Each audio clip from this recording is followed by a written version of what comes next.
There are many people around the state who rely on Medicare, and it's important for those that do to understand how to get the most out of their benefits and to keep an eye out for potential fraud. So joining us now with more is Jonathan Burleson. He is with Nebraska SHIP and SMP administrator as well. Thanks for being here today, Jonathan. Thanks for having me, Taryn. Yeah, so first tell us about Nebraska SHIP and SMP and what it is. Yeah, so SHIP, the acronym State Health Insurance Assistance Program. Okay. We're federally funded to provide unbiased Medicare education and counseling. We're a department of the Nebraska Department of Insurance. The SMP Senior Medicare Patrol, also federally funded and state managed. What we provide is education for people to help prevent Medicare fraud and abuse. We also serve as a location for people to report that suspected fraud. Okay, so this is Medicare Fraud Prevention Week. Maybe talk about some examples of Medicare fraud. Unfortunately, it's happening. Unfortunately, it is happening. In fact, I just took a phone call last Friday from an individual who received a phone call from an individual claiming to be with Medicare. This is a very unfortunate situation that we're dealing with here in Nebraska and nationally. People claiming to be a part of Medicare, and what they're doing is they're calling, seeking people's personal information, the Medicare number specifically. Sometimes they're looking for other bits of information like a person's social security number or date of birth. They're very good at what they do, and certainly we do encourage people to really not engage in those conversations. Medicare is not going to call people and ask for personal information.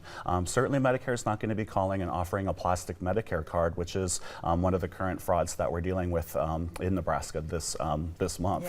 Yeah. So let's say that this does happen to you. You get a phone call. I know my parents got phone calls like this. Should they just hang up right away?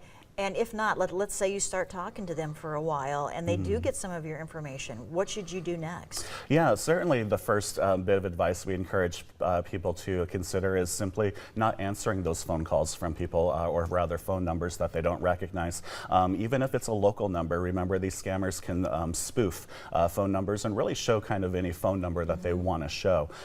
Second, certainly if a person does engage with one of these callers, again, remember not to share personal information. Look for red flags like someone offering something that might be a limited time offer, or potentially they're threatening a person saying that they need to have information or they're going to lose benefits. If a person accidentally does provide personal information, they can contact our office at the SHIP and the SMP. We again do serve as a location for people to report that suspected fraud, and we can help people work through that process to make sure their benefits are taken care of. I know it is troubling for folks because they know a lot of information. Yeah. And so you're kind of like, well, maybe this is the real deal. Yeah. Yeah, definitely. But again, do not get out any information like that. Okay, so if people have questions about what they should do, where can they go? So certainly we do have a statewide hotline. That phone number is 1-800-234-7119.